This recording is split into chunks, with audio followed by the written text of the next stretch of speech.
Free audio post-production by alphonic.com.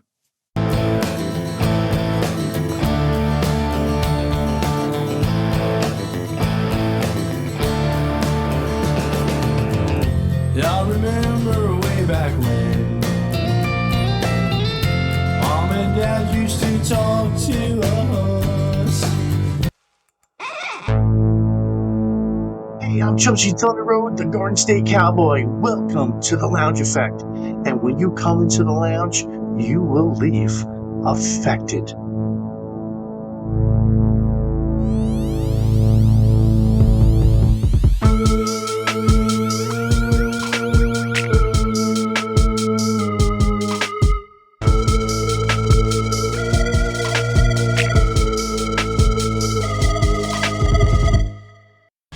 House, and it's a heavy vibe, and it starts now.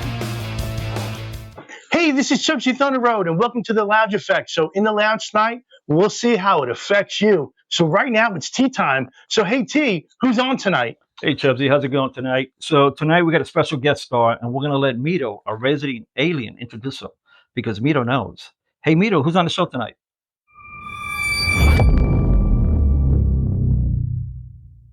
Mito here. Tonight's premiere podcast for The Lounge Effect introduces you to legendary actor Steve Lance. Steve portrayed one of the aliens at Starfleet Command in the 1979 motion picture Star Trek. Mr. Lance is also considered to be a founding father of Star Trek conventions and Comic-Cons. Enjoy the conversation, gentlemen. Transmission complete. Going to grab a cocktail and watch the show.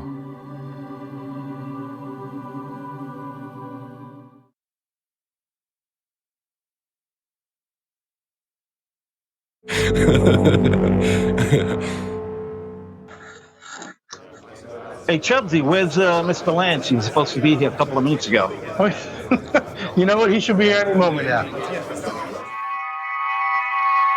Whoa, whoa, Whoa! Hold on, partner. You're in the wrong outfit. what's going on here? You're off duty today. What's going on? I'll be right back.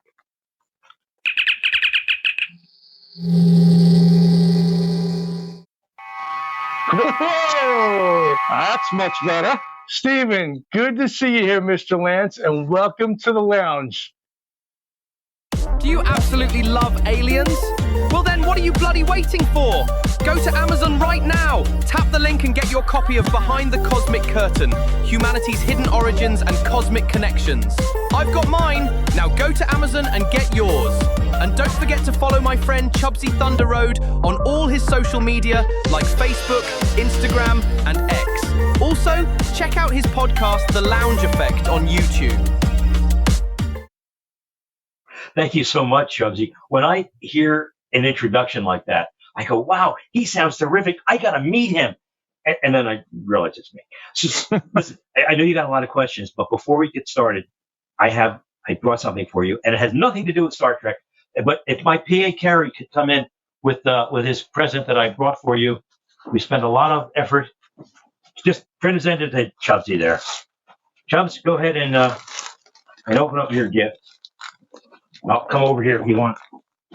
I'm not on wire. Go ahead and open this. It's two Chubsy. Oh, cool. Two Chubsy from your pal Steve Lance. I did.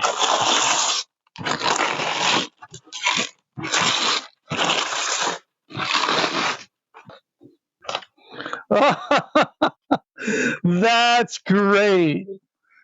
That's awesome. Let me show you guys at home what this is. This is crazy. So for those of you that don't know, this is Chubsy Ubsy from the Little Rascals, the comedies from the 30s with Hal Roach Studio Productions. This is amazing. I love you, bud. Thank you. Man. You're welcome. That's awesome. I love it. That's my favorite. That's very nice. Very good. This is great. Thank you, man. Steve, that's beautiful. Dude, you don't even know. This is awesome. This, to me, is bigger than putting a Superman picture up. Today, yours truly has been affected. So thank you, sir. You're welcome. Thank you very much. Oh, you're welcome. And for you folks that can't see off camera, we have lovely people behind the scenes that are just so loved also. And thank you guys for keeping the secret when they were bringing this on board. Thank you. Yeah. Okay, back to the lounge effect. So, Mr. Stevens, so how did you get the opportunity to be cast? Now, with the motion picture Star Trek 1979 and your background with Star Trek, no brainer to me. I get it. But the people out there need to know your story, the true story. And I know also from doing our research, you lived with Scotty himself, which is the famous actor Jimmy Dillon. So, that being said, how did that all come to fruition? Such a great story. Well, thanks for asking. What happened was, again, being in the right place at the right time. Those conventions that I hosted, nearly a dozen over an 8-year period between 1975 and 1983, got me pretty well known. I mean, I knew all the cast and the crew and the makeup people and the producers and of course, Gene and his executive assistant, Susan Sackett, who today is still friends with me. And Susan gave me a great quote, by the way, on the if we release for the jacket. It was very special that she would do that for me as Gene Roddenberry's executive assistant. So what happened was, when Gene finally got the green light to make Star Trek the motion picture, which he tried to bring back Star Trek a number of times, and it was too expensive. The studios didn't think that there was going to be an interest in science fiction. And then Star Wars came out. And Star Wars comes out, and then Paramount calls Gene into the room and says, don't we own a science fiction property? He goes, yeah, Star Trek. And they had already written a script for a new pilot. And he says, can we retool that and make a motion picture out of it? And Gene Roddenberry worked on that, and they created Star Trek the motion picture. Meantime, I had been doing these conventions between that period of time when Star Trek was canceled, and now the motion picture is actually going to be made. Right. So I tell everybody, you literally brought Star Trek back I from the was dead. a part of that. You know, Right. I don't take any credit for what No. Stu Hellinger, Al Schuster, and Elise Rosenstein. Right. But I'm not saying right. But John Townsley. I'm not talking about the organizers. I'm talking about the personality, the man that kept people so interested that every year, oh, Steve Lance is hosting, I'm buying my ticket. Because without you, my friend, everyone, including Starfleet Academy right now on Paramount, would not come to fruition at all. So I'm very from flattered. me as a big Star Trek fan to you, I love you, man, and thank you for keeping Star Trek alive all these years. Well, thank you. I'm flattered by your comments and humbled by the fact that I did a little part in a movie that was, 51 years ago, or 1979. You did the math. And that people still, I walk into a comic book shop because I love collecting and I love comic books. And I walk into a comic book shop and they might know me. And they go, oh, look, Star Trek Steve is here. So how many times do actors make films and TV shows and are not even associated with that program? So I'm very lucky to have stepped into the role by accident. Right. So how did you get the call? So Roddenberry knew that he was going to make this movie and decided that he wanted to thank all those people who kept Star Trek alive during that period of time. And they put out calls to people that they knew. They were fans. They were David Gerald, who wrote The Trouble with Tribbles, is in the recreation. They built this huge set called the Recreation Deck. And we're all on board in the deck. And the Captain Kirk, is going to address us about V'ger, which was destroying space stations, and they didn't understand what was happening. So everybody in there were real Hollywood extras, right? Plus peppered with Star Trek fans, as many as they could get. When I got the call from Roddenberry's office, it was Susan Sackett, my dear friend, right, who called me and said, Steve, Gene, and we would like you to be in the picture for what you've done to keep Star Trek alive. You must have pooped your pants. I was really excited about it. And I had just started Right. I had just started my own advertising agency at the time. Mm-hmm. Creative advertising doesn't exist anymore. And I called my dad and I said, Dad, I'm real excited. I always like to ask and bounce ideas off my father because I Right. really respected him. And I said, Dad, I just got a call to go to Hollywood and be in a Star Trek movie. He said, no, you need to work. He grew up during the Depression. You need to Right. work on your advertising agency and build that. And that's your future. And Sure. I said, okay. I actually called Susan back and said, Susan, I don't think I can make it. And she said, okay, you know, I wanted to ask you, Steve. And I hung up the phone. About a minute later, my Holy dad, smokes, dude. Right. Are you kidding me? that's a true, that's really, people don't know this Dude, story, what John. were you- You're the first, Dude, you're what the were you first one I've ever thinking? told that story to. All right, cool. So I turned down the role, or the opportunity to be. It wasn't a role even. It was an opportunity to be in the one of the Dude, day that's players. crazy. So a minute or two later, the phone rings in my advertising office, and my dad is on the phone. He says, Steve, just thinking about it, this may be a once in a lifetime chance for you, and if they'll still give you the part, maybe you could call them back. Okay, thanks. Thanks, Dad. By the way, I'm out of college. Thank I'm you, a grown-up, Dad. but I really respected my dad so much that I didn't want to make a decision. Yeah, I didn't want to make a decision without running it by him. Right. So I quickly dialed Susan Sackett back on the phone and said, Susan, yeah, I can make it.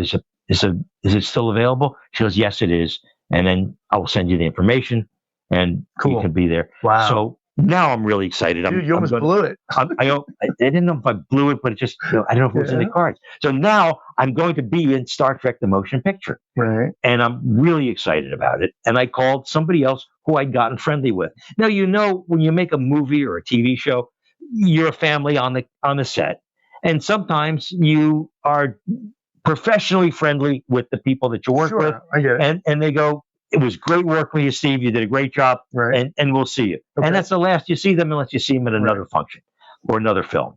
And sometimes you make real friends. Right, bonds, right. Bonds. And on Star Trek, at the conventions, the bonds that I made were, I knew George Takei, and we became friendly, Oh, yeah. but we didn't hang out that much. Right. Walter Koenig, who I adored, Right. we were friendly. But James Doohan, who Right. played Scotty, Right. and I became real buds.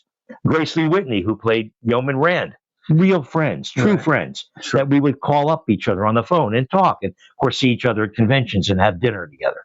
And I said, I got to call James Doohan, Scotty, and tell him I'm going to see. And I call him up on the phone and says, Jimmy, guess what? This is Steve from Freehold. Yeah.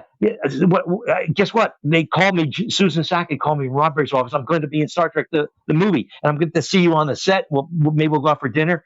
And Jimmy said, no, you're not. By the way, he didn't say, no, you're not, lad. Yeah. He actually didn't speak like that. Right. That's a lot of shtick. That was Yeah. his one of many voices that Jimmy could do. Sure. And when originally they cast the role, they wanted an English accent. Right. And then when he went through other voices, he did Irish and Scottish. By the way, was Irish, not Scottish. Right. He did his Scottish accent, and they fell in love with it. Sure. And they renamed It's it. a staple with Star Trek. Yeah. So Jimmy actually renamed the character Montgomery Scott based on a family name, Sure. did. and it became Scotty. So he said, no, you're not. Send me your itinerary, and I will pick you up at the airport, and you're going to live with me and Wendy and the kids being Chris Right. and Monty and That's great. Eric. And not only was I in Star Trek movie, but I got to live with Scotty, who was my favorite character. He knew that.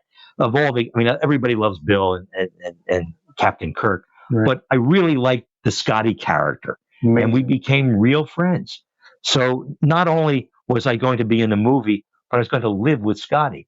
And a lot of times when I do interviews like this, they go, so I was on the set one day, and the makeup, you go, wait, you live with Scotty? Yeah, I live with Scotty.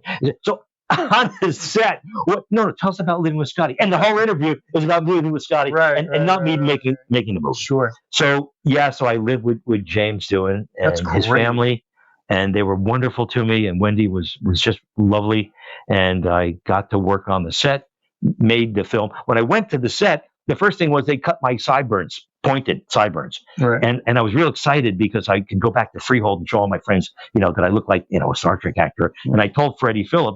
Phillips, the makeup artist, that I wanted to be a Vulcan. I have black hair, and I knew him from the conventions. So he said, well, we got enough Vulcans for the scene. How'd you like Now, to be? just so people know, Yeah. And it's real important that they understand about Phillips. He invented the spot gears.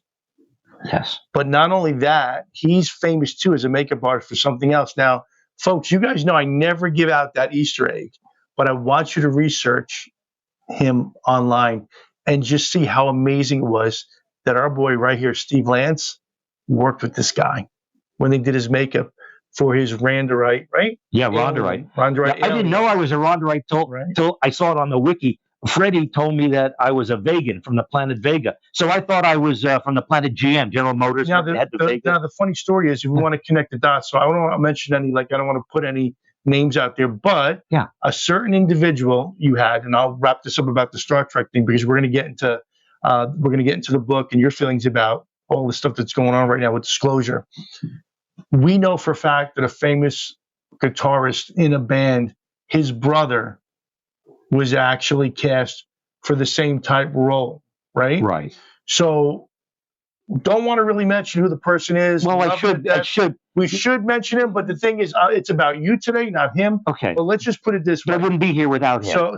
Right. So it's amazing, that story. So again, I'm just going to hold that thought, folks, because I want you folks to go and do that research on Mr. Steve Lance, and you can go to IMDb and read his amazing resume.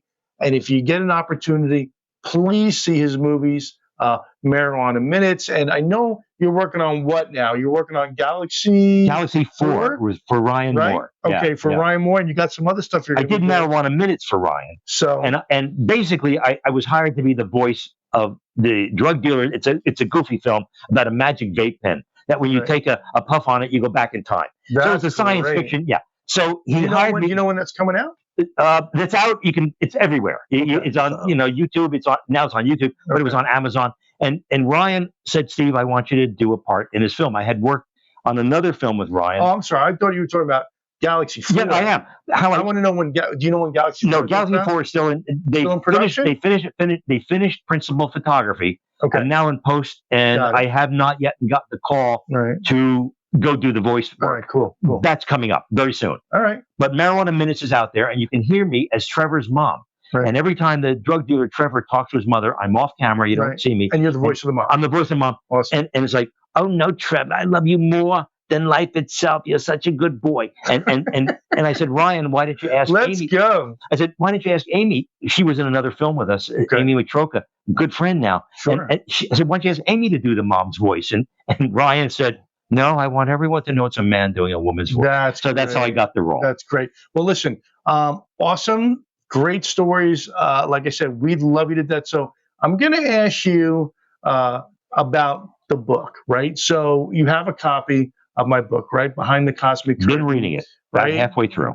Awesome. And thank you for humbling me to take the time to read the book. Yes. Can I tell everyone why it's taking me so long to read this book? Because Chubbsy, and I told you on the phone one day, I said, Chubbsy is so smart that I'm reading this book and I have to stop constantly and look things up. I don't know these words and all these things is all new to me.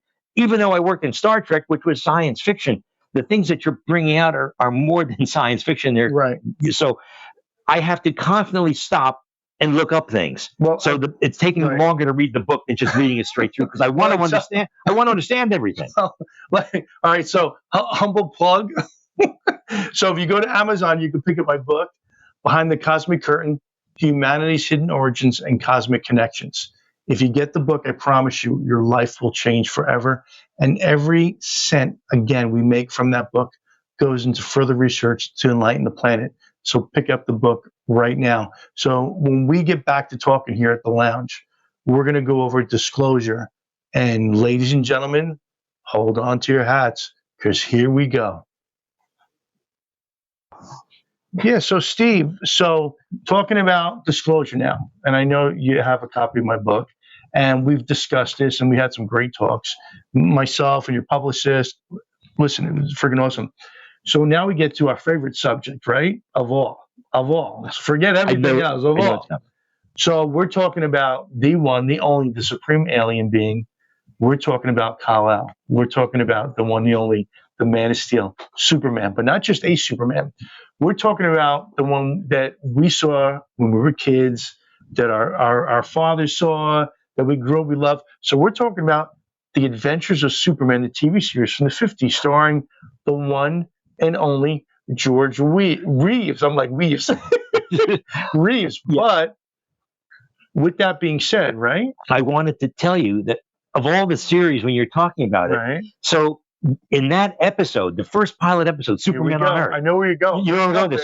Superman on Earth. Yes. In the comic books, Right. what were Superman's parents in the Superman comics? So in the comics, In the comics, it was always Martha and Jonathan. right. But in the TV show, But and this TV bothered show- because I was reading the comics Right, already. right. In the TV show, we go. it was Sarah and Eben. Eben Right. Kent. And it's interesting that you're talking about the Now, Eben's Ebens. from Zeta Reticuli. Right. Isn't And that crazy? And it's yeah, an that's alien. nuts. And That's it's connection. So it's really cool. And what I thought was really cool also is not to segue out of that way, but we remember that in those first, Superman comes to Earth, that the outfits from the elders on Krypton were from Flash Gordon. I love that. And I never told you. Have I told you that I was friends with Buster Crabbe? Dude, that's awesome. Let's go. We will talk So about this we'll another talk time. about that another But time. yeah, but Buster got to wear. But the costume that Buster wore was Right. was worn by Robert Rockwell as Right. Jor-El, That's which was crazy. crazy. That's cool. When I saw that, I was like, whoa, let's go. I was like, to boldly go where no man has gone before.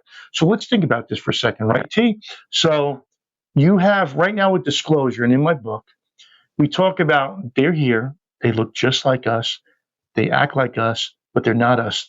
Same kind of premise when it comes to, right, the Man of Steel, our boy, Soups, right, Big Blue. So what we have to do is really collectively put it all together. So what we're conveying, especially in my book, right? And I hope you folks take the time to understand that this is a researcher's guide. Because again, I've said it a million times, if you do take that deep rabbit hole plunge, I promise you your life will change forever. And you'll be like, Chubbsy, whoa, let's go. So with disclosure, former president, present president, people in Congress, whistleblowers, everything's going on. What are your thoughts on disclosure? Do you think the public are going to really be able to handle it? Because I think they're not giving us everything that's on the stick, and I want the meat on the bone. What are your thoughts, dudes? I don't know that they actually haven't fed us more than we think we know already.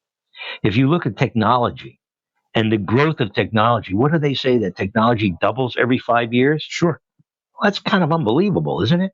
Yeah, So where's that technology coming from, Chubbs? exactly. And we all know and listen, I'm proud to say it, we are all, again, Homo sapien nerds to this planet who've grown up with computers. And I can tell you, when I took a course, my instructor told me from day one, he goes, welcome to the world of alien technology. And I was like, let's go. I knew it. He said, the microchip, the processor. He's like, no way will we be able to leap in that much technology unless we got it from some hallowed ground, from some other species, from some other technology. And they said it to us. They go, this stuff we're working on right now, alien technology. And it's crazy. Like T's our tech guy, so T will tell you, the stuff that he works at, we scratch our head every day and say, how? So Well, think about it. We went from the Industrial Revolution, which is really mechanical, right. to all of a sudden we get one transistor, to then after that explosion, and I see all kind of LCD, fiber optics, lasers. Right. I mean, in a short lifespan, it's crazy what we developed. That came from someone. True. Right. So think about that. So even when you had, like the Rasham incident in England. So what happened was there were two military men that were in a post in England, and they came across a craft, and they put their hands on the craft, and one of them actually went home and started writing down a little padded book. And if you didn't know it before, go online, look it up. What I'm telling you, it's fact. And he started getting binary coding imprinted into his logics. So a guy that never even studied it started writing at home zeros and ones. And when they translated the message years later, the message said, now get this, folks, that for the planet, they have to keep giving us exploration in order for the planet to advance. And then there were key logistics that were put into place where they actually gave longitude and latitude on different places that have some type of Stargate beginnings, and we're from in this country to other parts of the world. So you got to say to yourself that right now we're ready. Now, if anybody tells you we're not ready, I'm sorry, but there's no way you can believe in a supreme being that in 6 days created everything, on the seventh day rested. But think about the wording, supreme being. What is there to say? I don't know. So for us, I think that we have to always take a step back. Now, you don't have to believe everything, right? You can be doubting Thomas. You don't have to believe everything you read. So I'd like to physically see it. Between the drones we've had in New Jersey, everyone has their opinion on the drones. They were military. We're looking for dirty bomb. There's terrorists. There's that. They're back engineered. We have it. We don't have it. But the meat on the bone is we have something more that we've never had. About a year and a half ago, we were driving into New York City, and the sky was filled with them. Driving in with family, we're like, what the heck is going on? So right now, I think with disclosure and everybody just trying to get it out, and I got to tell you, I have a big problem. I can't, and I hate it. And ladies and gentlemen out there, let me know if this is true with you guys also. These whistleblowers go, and they're like, we're here to tell everything. And then they get asked a big question. They go, well, we'll talk to you about it in a private room. That's when they mention skiffs. So listen, dudes, dudettes, all you guys out there that have the information, either shoot the load or shut the fuck up, because we want to know. Because we know, like they say, the truth, let's go, is out there. So what do you guys think about that? Do you agree or disagree on that? I'd like to hear what they say. Very much. Right. I think it's just a matter of timing and the placement. I think they're getting ready to tell us. We've been given the messages for years through even movies like yourself. That's why you're here, is because all these little movies. But our stuff's make believe. Right. But all our movies, like The Day the Earth Stood Still, kind of gave us the breadcrumbs and tell us, listen, we're out there. And if you don't abide by the cosmic law, the planet will be fine, but you guys as a species will be gone. You can go back and you can look at the Holloman-Eisenhower situation, where President Eisenhower faked a toothache, that he was at the dentist so he could meet with aliens at Holloman Air Force Base. And they told him, here's the keys to the castle. No more sickness, health, immortality, no more money. And their answer was, him and Vice President Nixon, no, can't do it because the economy will crash. What? Because the economy will crash? You guys kept us from riding in cars like the Jetsons? Get out of here. You guys should have gave us the keys to the castle, because now, today, we would have been a whole different world. And that's what sucks, because I wish that they would have just said, the heck with that, because everything we're dealing with right now, people are handling. And right now, everybody wants to be at each other's throats. And I'm going to tell you, folks, unless you guys realize that we are, and I always say this, we're all like books in a huge cosmic library. The colors of the books may be different, the binding may be different, even the lettering. But when you open the book, it tells stories and it's all words. And that's what we're all about. So do yourself a favor, just rewind and be kind. So with that, ladies and gentlemen, I'm going to take a sip of my favorite cowboy juice. You know what this is? Iced tea? No, it's bourbon. I love it. It's great stuff, man. Where's like a good cologne? So anywho. You talked about The Day the Earth Stood Still. Do you know that Robert Weiss, the director of The Day the Earth Stood Still, directed Star Trek motion picture? And I actually got to spend some time and talk to him. There you go. It all puts it together. We know you're an actual alien, but we don't want to tell people you're an actual alien. I do have to go to the post office once a year. Yeah. Okay. Yeah. Just boom. So anywho, listen, with that being said, first of all, Stephen, I want to say from the bottom of my heart, and everybody here in the lounge, we absolutely adore you, man. we want to just tell people out there that you guys got to understand something about Stephen Lance. Stephen Lance, if it wasn't for this man sitting opposite of me, who dedicated his life to bringing Star Trek back from the dead, all you folks out there that have been in Star Trek, and even up until today, those TV shows, you would not be in existence if this gentleman didn't host those conventions for Star Trek for all those years, which, again, for the millionth time, parodied people and aliens in different planets and different races, that eventually it caught on and became Comic-Cons. And they do that with all you cosplayers out there.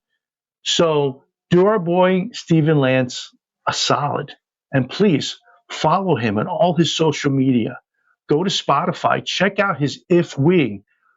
Go research his movies. Check him out in the motion picture Star Trek from 1979. Look at his resume on IMDb. To us here at the lounge, and how it affects you, it's affected us greatly, is that this gentleman is and will always be one of the founding fathers of Star Trek conventions and Comic-Cons. And for that, sir, we thank you.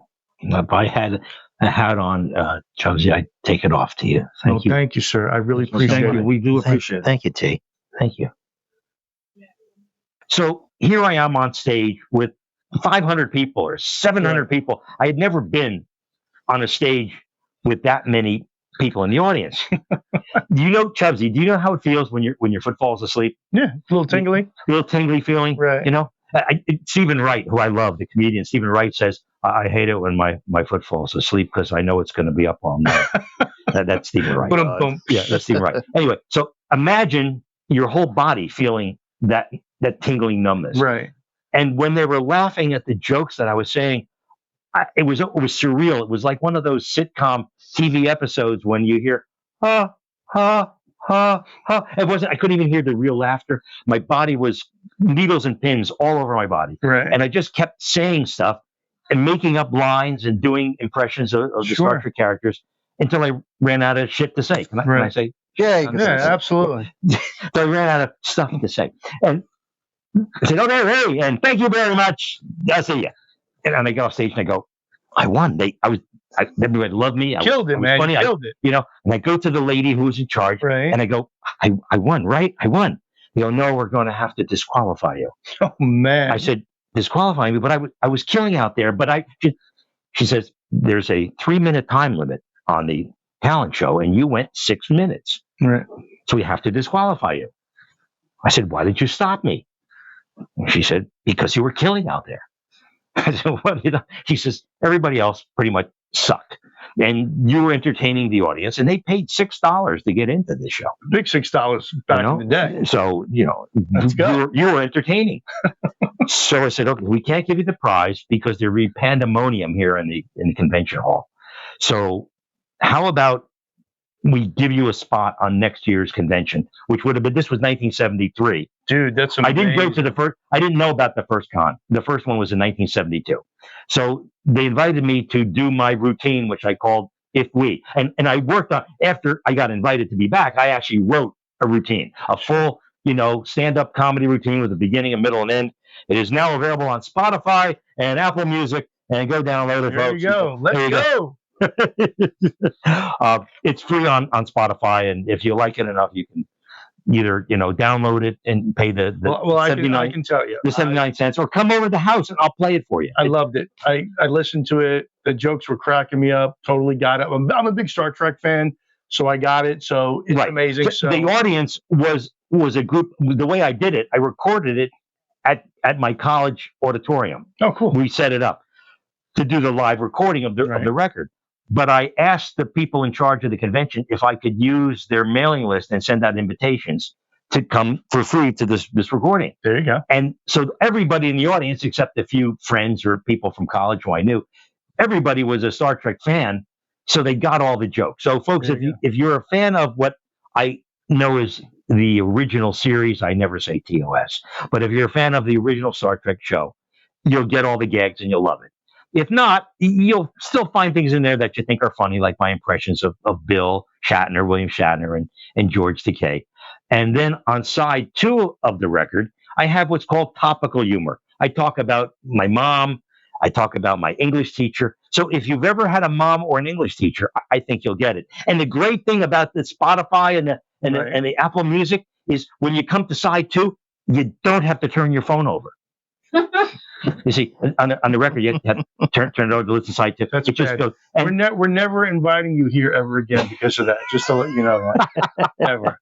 so when we went to the studio, they had to take this. This is actually one of the original records. Am I holding it Wow, pretty correctly? cool, man. That's side two, and of course it has some scratches and pops on it, and Right. with the digital system that you geniuses have these days, Right. they cleaned it up and it sounded great.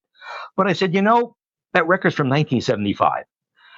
And I want to have that nostalgic feel to it. So Right. after they cleaned it up, Needle on the record. my engineer and I, Rudy Meyer at the Young Bull Recordings, went into the library and found scratches, needle drops, pops, and clicks, and then decided where to put them in. So when you're listening to the record on the digital system, you're going to hear an old record. You hear some clicks, you hear the record needle drop, you hear at the end of side one, the click, click, click, click, and then you hear another needle drop and side two starts. That's So great, they give man. you that old experience. And that routine Mhm. got me the job in not even a job, just to appear at 1974's convention. Right.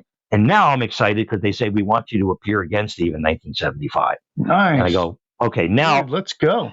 now I'm ready. I'm a college junior, and I'm a big shot, and I'm negotiating with Right. these Star Trek people. Okay, and I go, are you going to pay me? And they go, no, we can't pay you. I said, well, are you going to give me a hotel room? No, we can't give you a hotel room. I said, well, I want to be, if you've ever been to, and I hope you have, to a Star Trek convention or a Comic Con, that there's the outgrowth, really, it's an outgrowth of what Star Trek conventions were. You know that there are multiple things happening simultaneously. Sure. In one room, you might have the art exhibit. In another room, the special effects man might be talking about doing the special effects. In another room, the makeup artists are making up somebody as they would on one of the shows. And then on the big stage is where the main cast members, the actors, everybody comes, and that's where the news media are. That's where the radio stations and the TV stations and the news, everybody is there because that's where the news everyone wants to hear the stars, Right. So I said, I want to be in the big room, introduced by the master of ceremonies, so that I could start my career in show business. So Al Schuster, who, God bless him, was had the foresight to invite me to do the show, said, sure, you'll be on the big stage, introduced by the master of ceremonies, and you can do if we 69 cents on Apple Music. So Humble plug. I don't care if you get it for free, folks. So Just how? listen to it. So let me ask you this. yeah. So hold that thought. So my perception is this. So you're in the thick of it, right? So you're in the circle. Yeah. You're in the inner sanctum, literally on the bridge of the Enterprise. How did it segue into you becoming literally the founding father of Star Trek conventions as hosting, which then in return, because of all the interplay with the outfits and so forth, so now we know it as Comic-Con. Like, Right. literally, I feel like I have Ben Franklin sitting in the studio chilling out with me. Well, yes, So how'd that happen? I do agree with that, young man. When I was there as a young man, I call you a young man. Anyway, Thanks. Call me a young man. I'll send you a Christmas card this year. I was a young man back then. So what happened was, Al Schuster said, yes, you're going to be on the big stage, introduced by the master of ceremonies. And I was real psyched. And I had already polished the routine and it was ready to go. Gotcha. And 2 weeks before that convention, Right. he calls me up on the phone. And we got a good prop here. No, I'm not. This is the phones we used to have in the old days in the farmhouse. How does this work? Oh, like this. Yeah. Yes, Al. It says you're not. He says there's going to be a change, Steve. You're not going to be introduced by the master of ceremonies. And I said, Right. wait a minute, Al. Wait. The deal was I'm not getting paid. I'm not getting a hotel room. Right. The deal was that I would perform on the big stage in front of the audience, the big audience at that time. Now we're talking 3,000 people at that convention, and the news media would be there. And I want to start my career. He said, wait, hold on. He says, you're not going to be introduced by the Master of Ceremonies, who was Chris Rush, who had also done a Star Trek comedy bit on one of his albums, and that's why they had originally picked him. Right. And Chris Rush quit. There are many stories about why he quit. One of them that was circulated was that when he found out about the Star Trek geeks, he didn't want to be associated with them. So he pulled out at the last minute. Sure. Now they don't have anyone. Sounds familiar. Now they don't have anyone to host. You know anybody like that? Tom? See? No, I Yeah. understand. So they said, we don't have anybody to host the show. We think you're funny, so we'd like you to host the convention. So, Steve, you're not going to be introduced by the Master of Ceremonies because You're going to be the Master of Ceremonies. Thank you very much. Well, hold on. Rehearse spontaneity. There Thank you you go. to your studio audience and crew. They Thank love you, bro. They love you. We know that there is a key year being whispered, like in the Pentagon, right? 2027. And between whistleblowers like David Grush and film producers like Jerry Corbell, they're all pointing to a specific timeline, right? 2027. Now, Steve, you've been in the circles for a long time with the sci-fi circles since really the beginning. So I'm thinking you probably had to hear the whispers, right, on set from a lot of people that were there as consultants and, of course, professionals in the business. In 2027, is it a coming out party or is it a...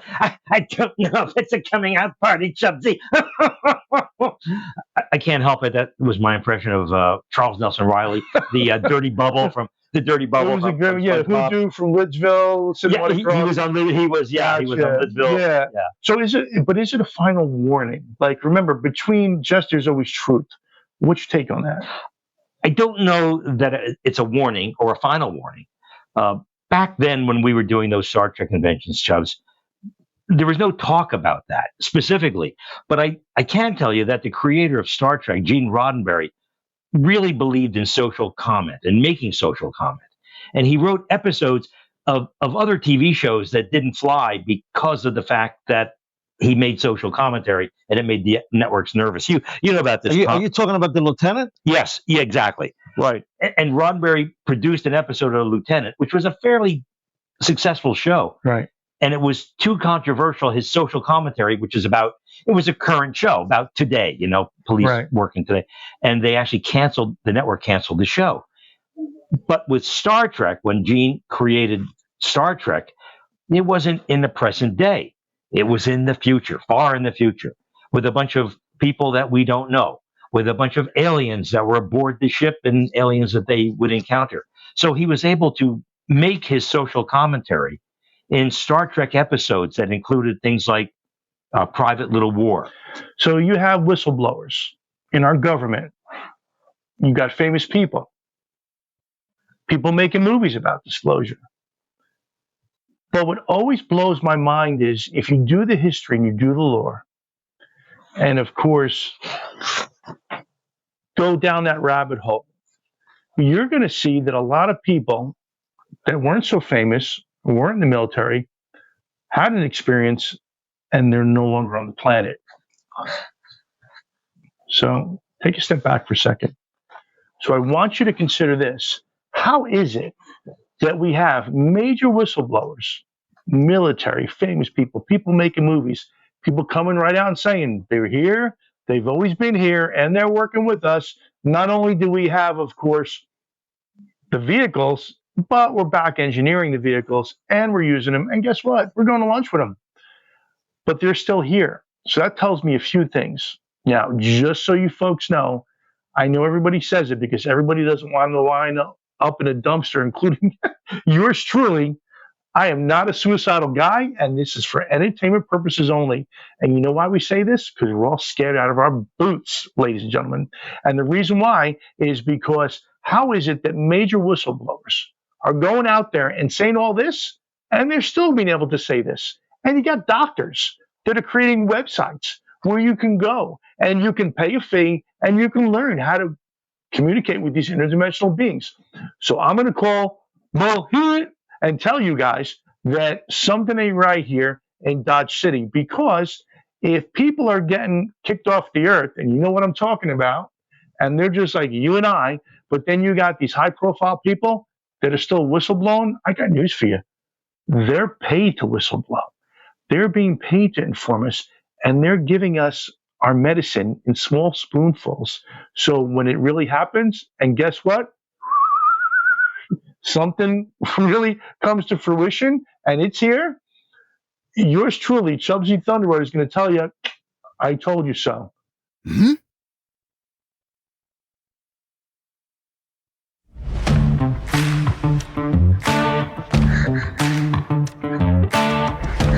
Hey, so Steve, a lot of folks out there are very interested too in your authorship and your comedian talents. I know. Listen, was fortunate enough to get a copy of Written Out for Television, the book you authored. Awesome friggin' book, dude. And also, I was able to listen to your single, If We, comedic genius about the Star Trek lore. So funny. I don't want to tell anybody about it. I want them to actually go because I know they can actually buy it online. And it was so funny. It was like dead on about Star Trek. So tell us a little bit about your book, and then let's segue into the great hit single, which I love, If We. Well, thanks so much, Chubsy. And the book was a labor of love. It took years to write and to research. I was watching TV shows as a kid, The Adventures of Superman, for one. And one week, there's a Lois Lane played by Phyllis Coates. Right. And you see her for a few episodes, 26 actually. Mm. And then all of a sudden in episode 27, there's Noel Neal. Right. It's like, what happened? They changed Lois Lane's. Right. So now I'm watching The Lone Ranger. Clayton Moore. I love and actually knew. Oh, Clayton. Me too, man. Let's go. He's my go-to. He's the bar, which when I go into a recording studio, my goal is to speak as clearly. He had perfect diction. And I carry a picture of Clayton with me. And every time I go into a recording studio to do a voiceover, I try to be as clear and precise in my pronunciation and diction as he is. And he's the bar here, and I'm never going to make it. But that's how much I loved him. But he was in the first couple of seasons, and then all of a sudden, John Hart is playing the Lone Ranger. And I wanted to know, I said, gee, I wonder how many times that happened. I figured a couple of times. And I started doing research and found, 750 TV shows where actors have been changed playing the same role or a very similar role. Wow. So let's go to a cut of your book and your album. And I want to show everyone out there the great artwork on this great 45 and this great album. So folks, what you're seeing is literally a literature masterpiece of nostalgia.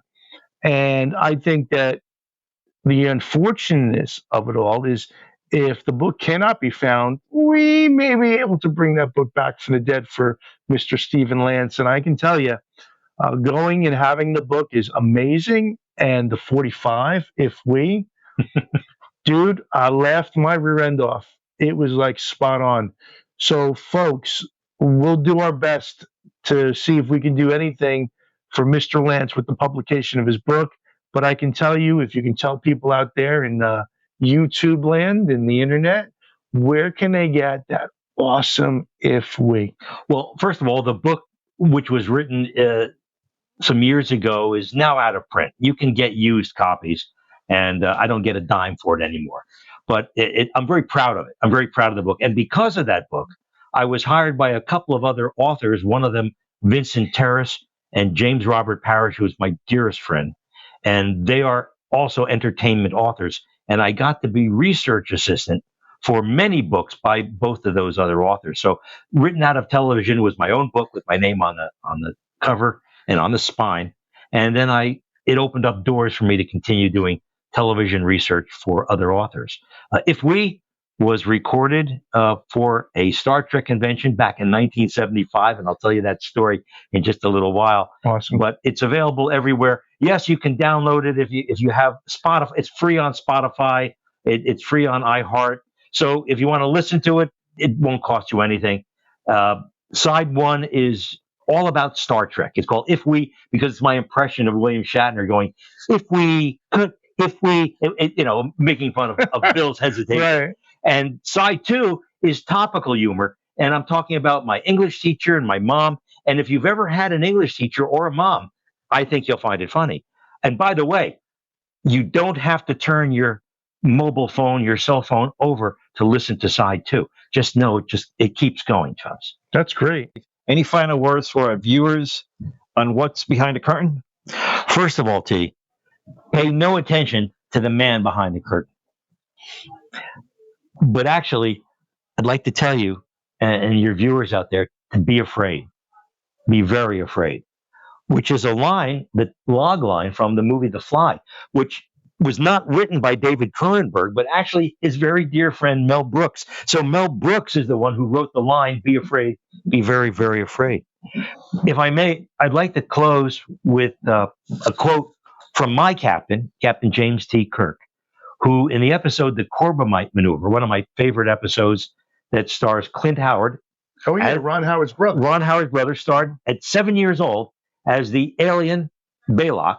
That's great. And his puppet, which was voiced, you see it at the end of every episode in the first season, that three-colored head, was Baylock. Like a gray, like right. a big head gray. Yeah, like a big head gray. And it was voiced by Ted Cassidy, who played Lurch from the Addams Family. But they were going to destroy the Enterprise in that moment. Who actually played also Bigfoot on the $6 Million Man, but that's a whole nother story. We'll do that another day. Yes. It's another story. That's our Bigfoot at the end of not the end, but at the moment when the Enterprise thought it was going to be destroyed by Baylock, Kirk hits the button on his intercom, which is in his big, chair, and addresses the entire crew of the Enterprise. And it goes like this, Chubbsy. The greatest danger facing us is ourselves. An irrational fear of the unknown. But there's no such thing as the unknown. Only the temporarily hidden, temporarily not understood. William Shatner for you. That's great, man. That's awesome. Tommy, what's going on, my brother? What's going on, guys? What's going on? So, what's happening with you and Mito? I know there's a little bump in the road, but what's going on, dude? It's not even creative differences. That Eben dude from Zeta Articuli, he's just not. Let me put it to you this way: I'd rather work with the Greys any day of the week than spend 5 minutes with that guy. Let's go. He's a pain. I know he's a pain. But we're locked in, right? The VPN all secure? Oh, everything is set up. The back end is secured. You're good to go. All right. So just so you cats know, Tommy is our cybersecurity expert. He's very versed in it. He's the guy that makes sure that no one gets our stuff, no one gets in, no one gets out. Of course, you guys know we film at a secret location. So shout out to my boy Tommy. Tommy, thanks for keeping us safe, bro. Anytime. All right, now get out of here so T can write your check. All right. All right, dude. Out. Give me a pound. Give me some love, brother. I got you. All right, man. Don't fight with me, though. He loves you too, bro. No promises. All right, cool. Hey, Tommy, this is for you. Yeah, everything's cool. Everything's running pretty good, too. So we got all the staff and everything. We have an amazing staff, folks. Also, we have sound and music. We have a great staff. Hey, T, Maisie's got everything up to speed, too, right? You can talk to Maisie. And what did she tell you? Yeah, I've been talking to Maisie. I got to call her so she can give us an update. So let me see if she's around. I think she's around. Have a seat, hon. Dad. Hi. What can I do you for? Well, hey, Maisie, first of all, thanks for coming down on short notice. So are we on schedule with everything now? With the music, the podcast? Yeah, of course. We've been working on it for about maybe a week or two, but we got it done in time for the podcast. Okay, cool. And I would say that it turned out pretty well, and I'm sure a lot of viewers will be happy with what we created. And obviously, there's going to be more that's going to come into play the more we do this. But I think we're on schedule. Yeah. Good. Maisie, what Maisie does is she handles music and sound for the Lounge Effect. So she's very versed in it. Of course, she's an expert in the field. She's into the production, even helping out as as everyone does as a family here. So we're very thankful to Maisie, who handles keeping us on track, keeping us in our lane, and music and sound design. So Maisie, hey, we really appreciate you, kiddo. So thank you. All right, so get out of here now so T can cut your check. We appreciate you. Thank you, hon. Bye-bye. Take care now. Bye-bye. Bye-bye now. Bye-bye. Bye. Okay, so T, I was just talking to Alyssa. For you folks out there, so you guys know, Alyssa is our research analysis. She has a background in psychology, so what she does for us is we come up and we brainstorm about topics, and then they're brought to the table. Alyssa helps to spearhead that, and then we see psychologically how it affects you, hence the name the lounge effect. So, T, what's Alyssa got on the plate for us coming up? Is there all the research complete so far? What's going on, Miss Alyssa? Is everything good? Everything's looking good. I have some stuff to send over to you guys, but so far so good. I like what we're seeing.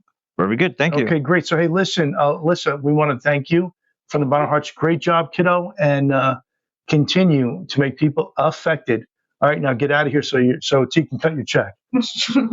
Take care, love. All right. All right. I didn't know. Folks, so first and foremost, we'd like to thank sincerely our guest, Steve Lance, for doing such a great job and taking time out of his very, very, very busy schedule to come and hang out with us in the lounge. And Stephen, we hope it has affected you as much as you have affected us. And we have to tell you, remember too, make sure you follow this gentleman on all his social media and IMDb. Great, great, great stuff to read about. Now, as far as yours truly, Chubsy Thunder Road, real simple. Go to Facebook, follow us, be a friend on the Chubsy Thunder Road Fan Club. Follow me on social media, on Instagram, X, anything you can sink your teeth into. And of course, the YouTube channels. You guys forget, I have music up there. Enjoy the music. Anything we put up, 100% and always will be for free. Because if it's free, it's for me. So I'm just paying the universe forward. No pun intended. So go to YouTube and check out all our music, and especially catch us here on the Lounge Effect. We will bring groundbreaking topics into the lounge, and how it affects you, you'll only know if you come here and you hang with us in the lounge.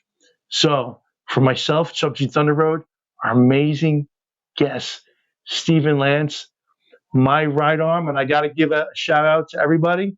So first, I have to tell you, so T, I love you, man. You're my right arm because you know I'm left-handed. Thank you. There you go. Because you know I'm left-handed, so I can't be doing anything with the right hand. And also to our special guest, Absolutely. who we honor and love and are humbled with his presence, Stephen Lance. I can't thank you enough for being on the premiere episode 1 disclosure and letting people know who you are. And I hope again you'll come back with us and sit here, have a bourbon with us, and talk about more great stuff in the lounge, and let us know how it has affected you. Very good. I like that. I promise. All right? I promise. So, All right, guys. everybody out there, we out. We're going to have some bourbon. We'll see you next time, and we'll know how it affects you on the Lounge Effect. Take care, everybody.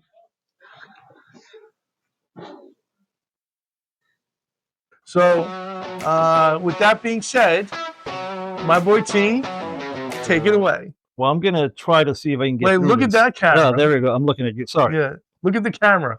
So this podcast that we're doing, especially this episode, touched on so many different topics. Any one of them could be hours and hours of just going down a rabbit hole, any of that. This is sort of an introduction on all the topics we want to get into, whether it's Bigfoot, paranormal, UFOs, it doesn't really matter. Even movie, we've done a bunch of movie stuff that we looked at movies and kind of the I guess they coded the movies. But mostly it's the take the book that I wrote. Oh, absolutely. And So one of the things we did when one of the reasons this podcast actually started was because the book was written and we got so much positive feedback that we decided to take the book. Let's sort of go through chapter by chapter, although we're jumping around a little bit, but the whole idea is that we're taking a book and we're kind of making podcasts based off the book. So people can get involved, they can get interested. Right. If they buy the book, they know a little bit about it. They can send us email. They can say, get ready for disclosure. Absolutely. They can even look, you can send us an email. You guys suck. That's fine. We're going to treat it like if you said we're gold. It doesn't matter to us. We're having fun. It's a good time. So get the book. Plug for you. Get the book. Thank you. Book. Good humble plug. The whole idea would be to continue to do these podcasts and just bring in people. We got a bunch of people lined up that are coming. Some people are really cool that we have. We got a couple of guys that How the hell do we get them? Surprisingly, our guests Yeah, we that got a we're couple having of really good guests. are amazing guests that just want to be heard, right? Yeah, absolutely, absolutely. So these are you know these are guys and dolls that really are in the thick of so much muck and mire, but they have not been yet heard accordingly. So we just did what we normally do. If you've ever met me, you'll know right away. T's seen it live many times. I'll go right up to you and start talking to you, hammer it out. By the time we get to talking, you're at my house, you're having something to eat, we're having a drink, or we're going to the secret location where the lounge effect is, and we're just shooting the load because we have a good time, right? So 100%. So what you folks got to remember is that everything that we're doing, everything that we're showing you, everything we want to bring to your attention, whether you can digest it or not, we're going to put it out there, and it's up for you to decide. So really, when you come down and you sit with us in the lounge, we wanted to make it like you guys are really coming to the lounge and sitting with us. And once you're in the lounge and we cover a bunch of things we talk about, when you leave, it's how it affects you. All right, so I think we're ready to be signing off. So as you speak, I think we want to say, everybody. Yeah, and folks, remember, definitely tune in. Like I said, all our social media is new. So you'll probably see, the numbers that they are. But I will say, because let's clarify. We had over 50,000 followers on TikTok. Right, 50,000. We redid the website. We had some issues with the whole TikTok. We redid it 100% spanking brand new. So we're looking to get those numbers back up. The same thing with the Facebook. And the everything's brand new because of the podcast. So just go there and start bouncing up our numbers again. We really appreciate it. We love you with all our heart for helping us to help you bring out the way the lounge affects you. So tune into all the podcasts. Check us out. Go to Amazon. Buy the book. Don't be a know-it-all. Want to know it all. And never let anyone steal your thunder.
Free audio post-production by alphonic.com.